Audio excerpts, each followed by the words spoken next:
करते हैं कि आप हमारी 46-47 दिन से हमारी आवाज़ को बुलंद आपके द्वारा किया जा रहा है। सरकार तो हमारी बात सुन नहीं रही, लेकिन आप आवाज़ सुन रहे हैं, इसके लिए आपका बहुत बहुत धन्यवाद है। और आपने ही हमारे को इतना आगे बढ़ाया है, आपके बगैर हमारे पास कुछ भी नहीं है।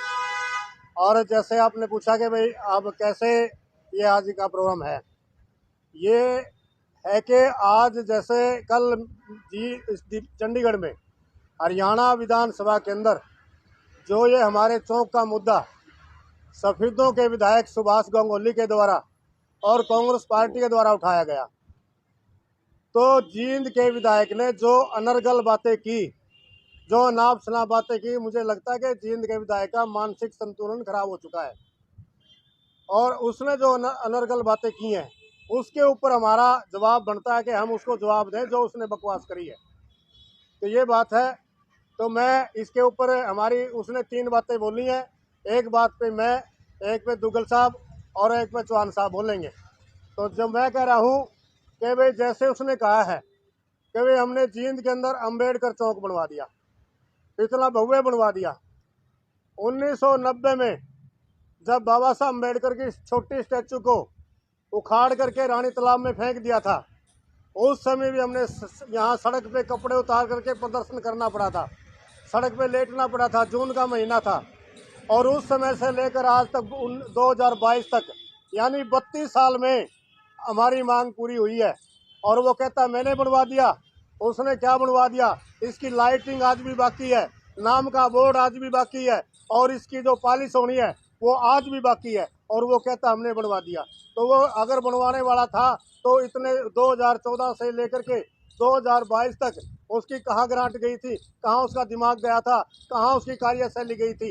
ये तो 2 अप्रैल 2018 को जब यहाँ पर टैंक उतारने के लिए, टैंक बनवाने के लिए जब यहाँ पर ईंटें आ चुकी थी और टैंक का प्रपोजल तैयार हो चुका था, 2 अप्रैल 2018 को जब हमने माइक से बोला कि एक ईंट उठा करके, जब तक यहाँ ये ईंटें हैं उठा करके अपने साथ ले जाइए एक ईंट। यहाँ 50-60 हज़ार आदमी थे, एक ईंट आई नहीं, वो सारी ईंटें उठ गई। तो जब प्रशासन ने हमने किया कि हमारा अम्बेडकर चौक की मांग है, तो जब प्रशासन ने पब्लिक के दबाव में आकर के प्रशासन ने अम्बेडकर चौक बनवाया, ना कि विधायक ने बनवाया। विधायक का इसमें किसी भी प्रकार का रोल नहीं है, और विधायक की जो ये अनर्गल बातें हैं इसमें कोई भी किसी भी प्रकार की सच्चाई नहीं है। हाँ इतना है कि भाई भारतीय जनता पार्टी की सरकार है और ये सरकार ये लंबे समय से चली आ रही है, प्रोसेस पहले से था लेकिन पूरा इनके समय में हुआ। इस बात के लिए हम इस बात से खफा है कि उसने ये कहता है मैंने बनवा दिया, ये उसका उसमें कोई रोल नहीं है। ये समाज का 32 साल का संघर्ष है, जब ये बना है, ऐसे नहीं बना। धन्यवाद।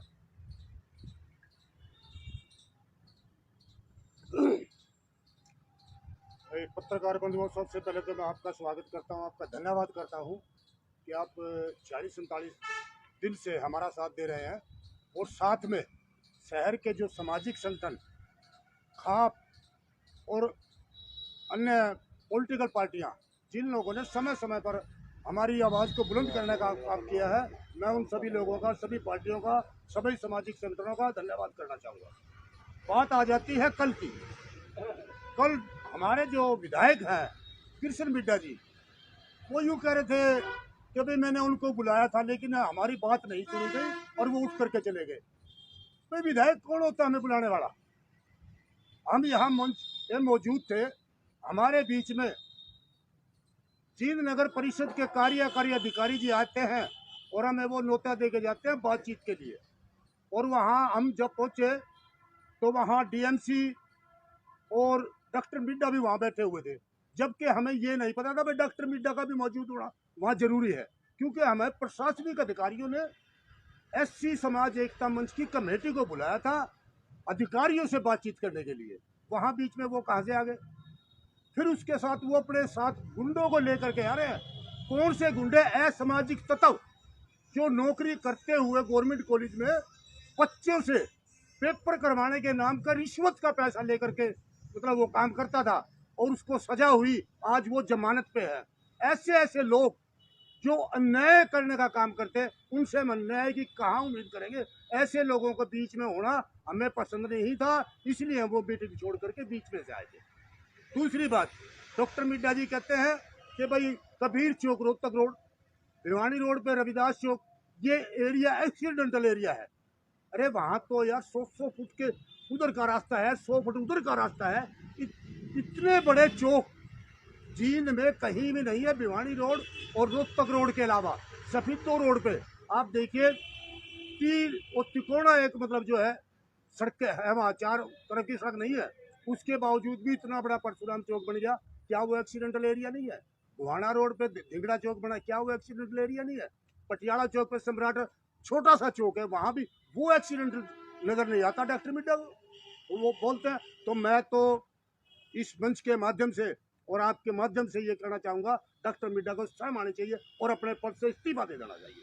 धन्यवाद सर।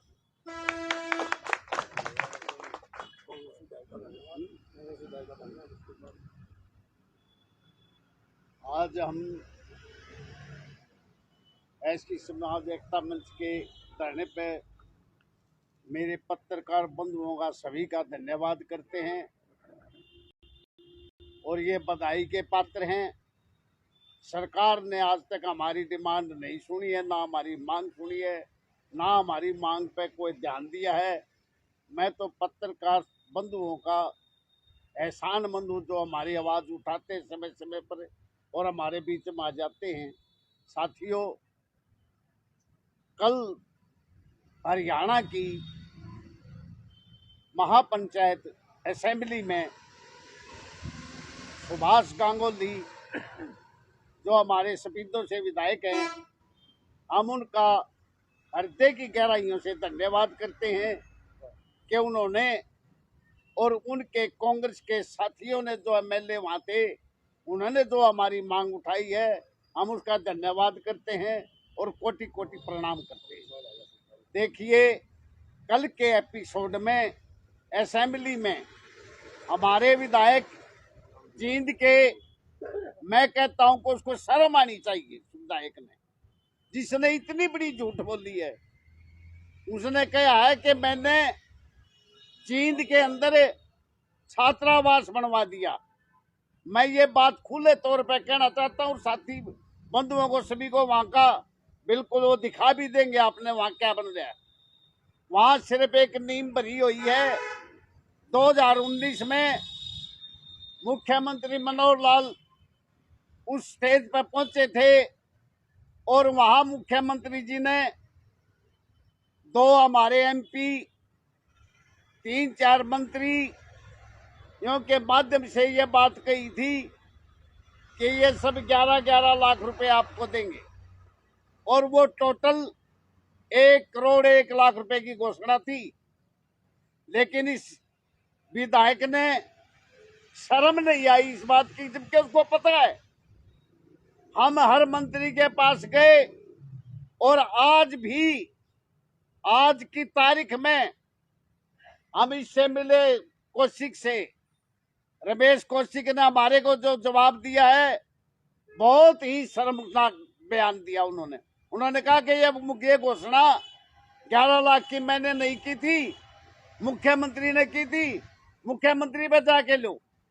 हमारी विधायक हरियाणा की शिक्षा से madam MP madam Sunita Duggal, उसने हमारे को दिल्ली में जवाब दिया कि भाई साहब, मैं आपको ग्रांट कैसे दे सकती हूँ, मैं तो हल्के से बाहर की हूँ, मैं हल्के से बाहर ग्रांट दे नहीं सकती। फिर हम मिले कृष्ण बेदी से जो उस समय के मंत्री थे और उन्होंने जवाब दिया, ईब तो मैं हार गया। बाद में तो यो जवाब दिया। और जब हम उससे जब वो मंत्री था उस टाइम मिला तो उस विधायक ने, उस मंत्री ने ये जवाब दिया था, तम के सोचो दे जाएंगे के तोड़ है, मैं कौन सा हारू हूं। आपने कहा जी हार जीत का इसमें क्या मतलब, जो आपने घोषणा कर रखी पैसे दो। लेकिन उसने 1% सा जवाब दे दिया कि तो मैं हार गया भाई, आपका मैंने बनाइयो जब मैं तब न कराट दूंगा। उसने पूरी 5 साल की डिमांड रख दी। कहने का मतलब मेरा ये है, इस जींद के विधायक ने वो जो दिया, मुख्यमंत्री ने दिया, और इस जींद के विधायक का इस छात्रावास में कितना योगदान है मुझे शर्म आती है कहते हुए। उसने सिर्फ 2 जयंतियों में हमारियों में गया, 2 जयंतियों में उसने अपने नुमाइंदे भेजा अपना बेटा, 1 जयंती में उसने अपना वो राजन चलाना भेजा, और 4-5 में आने में उसने कुल 16,000 रुपये दिए। मैं शर्म आती है हमें यह बात कहने के लिए। और वो आज कहता है कि हमने 1 करोड़ रुपये दे दे। यह तो रिकॉर्ड की बातें हैं। हमारे पास उसने 1 करोड़, हमारे पास मुख्यमंत्री की घोषणा के सिर्फ 68 लाख रुपये आए हैं। लेकिन ये जींद का विधायक हमें डराने की कोशिश कर रहा है, हमें धमकाने की कोशिश कर रहा है। लेकिन हम गए भी थे पिछली 14 तारीख को कि बेटा साहब आज हम कपड़े काट के आए, तन्ने भी लट मरते स्वादा होगा, और हमने भी उठते स्वादा। उधर तो क्वाड मार के भाज गया। आज हरियाणा की पंचायत में झूठ बोला ऐसा बेशरम एमएलए हमने आज तक कितने देखे नहीं, जींद में तो कोई पैदा नहीं हुआ जो आदमी बिल्कुल सरासर झूठ बोला है। हम तो मेरे ही समाज की तरफ से इस विधायक से इस्तीफा मांगते हैं। इस बेशरम विधायक ने इस्तीफा देना चाहिए। और आने वाले टाइम में अगर ये इस्तीफा नहीं देता है, आने वाले टाइम में वह बात उसे दिन वाली बीजेपी ने 10 हाथ धरती तो गाड़ देगा मेरा समाज। इनका गुंडरा नहीं फूटने जाएंगे इनके, क्योंकि इन लोगों ने जो हमारे साथ हमारी जो बिरान माटी कर रखी है, हमारे को ये जो लोग परगलाते हैं, सिर्फ घोषणा करते देते कुछ नहीं। इस बेशरम ने ये शर्म आनी चाहिए। 5,000 करोड़ उसने राम मंदिर वाले को नहीं बताए, 1800 करोड़ रुपये उसने काशी कॉरिडोर के को नहीं बताए। ये इतने पैसे देते हैं, उनका तो कोई नाम नहीं। हमारे 68 लाख में हमने फांसी तोड़ना हो रहा। क्या इसे उस पैसे में हमारा हक नहीं है? क्या हमारे आदमी जीएसटी नहीं भरते, इनकम टैक्स नहीं देते? इस मुख्यमंत्री की हम इस्तीफे की डिमांड करते हैं। और आने वाली 29 सितंबर को हम इस सरकार को और इस बिड्डा को हम तो नंगे कर दिए इस सरकार ने, लेकिन इनकी भी बिल्कुल नंगा करके छोड़ेंगे, ये हमारा वायदा है। जय हिंद। जिंदाबाद जिंदाबाद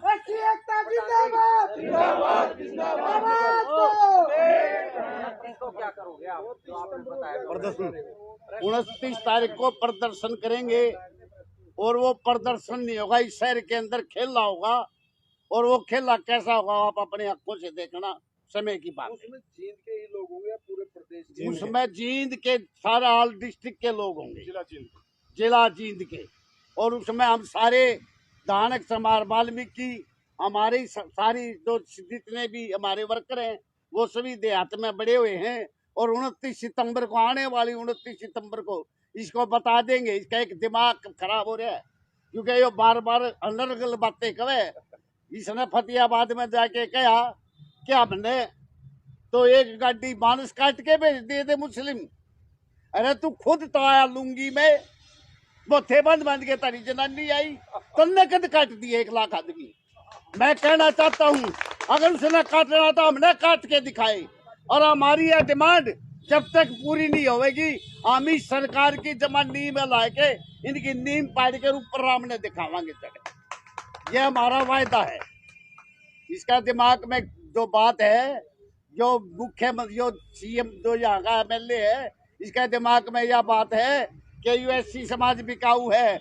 लेकिन इसने टाइम पे बतावांगे, इसने यह बात टाइम पे बतावांगे, इसने यह लेनी देनी बात आवेगी। और इसने जो हमारे को लठ मारने वाला जो चैलेंज दे रखा है, हम भी चैलेंज देते हैं। मुख्यमंत्री जी आप इस अपने विधायक को बोल देना, हम यहाँ बैठे रानी तालाब पे, हमारे आगे बुलडोजर चला देगा, तलवार चला लेगा, जो इसकी मर्जी वो चलाए। धन्यवाद साथियों। कहाँ पे फंस गया, क्यों नहीं समाधान हो पा रहा आपकी समस्या का? अरे सर देखो, मेन कारण बता दो। मेन कारण बताते हैं। देखिए, पहले यहाँ का विधायक ने बार बार बयान दिए कि ये दोनों चौक नेशनल हाईवे पे हैं। इसने इतनी बुरी तरह से झूठ बोली है। और असेंबली में जो बयान दिया उसमें कहा कि ये दोनों जगह चौक एक्सीडेंटल चौक है। मैं कहता हूँ वो पहली बात कहांगी जो ये कह रहा था। ये सब झूठ बोलता है, इसका काम झूठ बोलना है और इसको समय आने पर हम बता देंगे। ये नहीं चाहते ऐसी के चौक में, ये तो सिर्फ और सिर्फ मनुवादी सोच के लोग हैं। इनके दिमाग में मनुस्मृति है और ये चाहते ही नहीं कि हमारे महापुरुषों का इस शहर के अंदर मान सम्मान हो। सिर्फ ये बात है, इससे दूसरी कोई बात नहीं।